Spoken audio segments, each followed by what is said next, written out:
Hello friends, எல்லாருக்கும் வணக்கங்க. இன்றைக்கி நம்ம சேனலில் சமையல் கிடையாது. மருதாணி எந்த பொருளெல்லாம் போட்டு அரைச்சோன்னா நல்லா கை செவக்கும். அப்புறம் மருதாணி பற்றி ஒரு சுவாரஸ்யமான கதை இருக்குங்க. இது எல்லாமே நம்ம பார்க்க போகிறோம். வாங்க வீடியோக்குள்ளே போகலாம். இது வரைக்கும் நம்ம சேனலை நீங்கள் சப்ஸ்கிரைப் பண்ணலைன்னா சப்ஸ்கிரைப் பண்ணிக்கோங்க, பெல் ஐக்கானை கிளிக் பண்ணிக்கோங்க. அந்த காலத்தில் வந்துட்டு கிராமத்தில் நிறைய கூட்டு குடும்பமாக இருப்பாங்கங்க. எப்படி அப்படின்னு சொன்னால் அண்ணன் தம்பியெல்லாம் நிறைய இருப்பாங்க. ஒரு சில வீட்டுகளெல்லாம் பார்த்தீங்கன்னா 10 பேர் கூட அண்ணன் தம்பி அக்கா தங்கச்சியெல்லாம் இருப்பாங்க. அப்புறம் வந்துட்டு அவங்களோட பிள்ளைங்க, அவங்களோட சொந்தம் எல்லாமே பார்த்திங்கன்னா நிறைய பேர் இருப்பாங்க.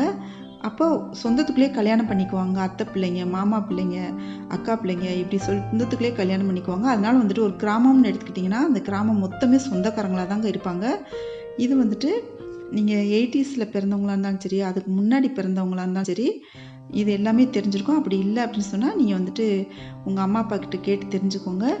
அப்போ குடும்பத்தில் ஃபங்க்ஷன்லாம் அடிக்கடி வருங்க. இந்த ஃபங்க்ஷன் வர்றப்போ பூரா பார்த்தீங்கன்னா ஃபஸ்ட்டு வந்து நிற்கிற இந்த மருதாணி போடுறதாங்க. வீட்டில் இருக்க பெண் பிள்ளைகளுக்கெலாம் வந்துட்டு நிறைய குஷி ஆயிரும். அப்போ வந்துட்டு சடங்கு, காது குத்து, கல்யாணம் இது எல்லாமே அடிக்கடி நடக்குங்க. அப்போ இந்த மருதாணியை வந்துட்டு போய் பறிச்சுட்டு வந்துடுவாங்க. அப்படி இல்லை அப்படின்னு சொன்னால் யாராச்சும் பாட்டி, காய்கறி விற்கிற பாட்டி வந்துட்டு வாங்கிட்டு வருவாங்க. அந்த மாதிரி வாங்கிட்டு வந்துட்டு இதில் வந்து கொட்டைப்பாக்கு வச்சுக்குவாங்க. கொட்டைப்பாக்கு வச்சுட்டு ஒரு அத்தைக்கு அரைக்கிறதுக்குனே ஒரு அத்தை இருப்பாங்க. அவங்க வந்துட்டு அம்மியில் வச்சு அரைச்சி எடுத்து கொடுப்பாங்க. இது மட்டும் இல்லைங்க, இன்னொன்று செய்வாங்க. அது ஒரு சுவாரஸ்யமான கதைங்க. ஊரில் யாராச்சும் 2 பொண்டாட்டிக்காரங்க வீடு இருந்துச்சு அப்படின்னு சொன்னால் அவங்களோட வீட்டு கூரை இருக்கு இல்லையா, அந்த கூரையை பிச்சுட்டு வந்து இதோடு சேர்த்து வச்சு அரைச்சா நல்லா செவக்கும்னு சொல்லிட்டு அவங்களுக்கு ஒரு நம்பிக்கையாக இருக்கும். அதனால் என்ன செய்வாங்க, போய் அதுவும் கூரை வீடு உள்ள 2 சம்சாரம் உள்ள வீடாக இருக்கணும். அப்படி போயிட்டு ஊரில் இருக்க பிள்ளைங்கள்லாம் போய் அந்த கூரை வீட்டை பிச்சா எப்படி இருக்கும் பாருங்கள். அந்த கூரையை பிச்சுட்டு வந்துட்டு வீட்டில் கொடுத்து அரைக்க சொல்லுவாங்க.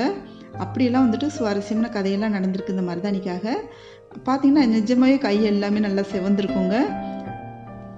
இப்போ இந்த மருதாணி, இந்த கொட்டைப்பாக்கு இதை வச்சு நம்ம மிக்ஸி ஜாரில் அரைச்சிக்கிட்டோம். அரைச்சிட்டு இது வந்துட்டு நம்ம 1 இயர் கூட நம்ம வந்துட்டு ஸ்டோர் பண்ணி வச்சுக்கலாங்க. ஃப்ரீசரில் வச்சு நம்ம மருதாணி வைக்கும்போது கொஞ்சம் முன்னாடி எடுத்து வச்சிட்டோன்னா அது இலகிரும். இது கிடைக்கல அப்படின்னு சொன்னால் நான் சொல்கிறேன். இப்போ எனக்குலாம் வந்துட்டு இங்கே வந்துட்டு கிடைக்காது, அதனால் நான் சொல்கிறேன். இதை ஸ்டோர் பண்ணி வச்சுட்டு நம்ம எடுத்து வச்சுக்கலாம். மிக்ஸி ஜாரில் இது மாதிரி அரைச்சிக்கணுங்க. அரைச்சிட்டு ஒரு பாக்ஸில் எடுத்து வச்சுக்கலாம். இந்த மிக்ஸி ஜாரில் இந்த அரைச்சி முடிச்ச பின்னாடி பார்த்தீங்கன்னா நல்லா கழுவிட்டிங்கன்னா, சோப் போட்டு கழுவிட்டிங்கன்னா அந்த வாசனை போயிருங்க. இந்த மருதாணி அடிக்கடி வச்சுக்கிட்டோன்னா நம்மளுக்கு வந்துட்டு பெண் பிள்ளைகளுக்கு வந்துட்டு மகாலட்சுமிகரமாக இருக்கும். மகாலட்சுமிக்கு ரொம்பவே பிடிச்சதுங்க இந்த மருதாணி. இப்போ ஒரு பாக்ஸில் மாற்றிக்கலாம்.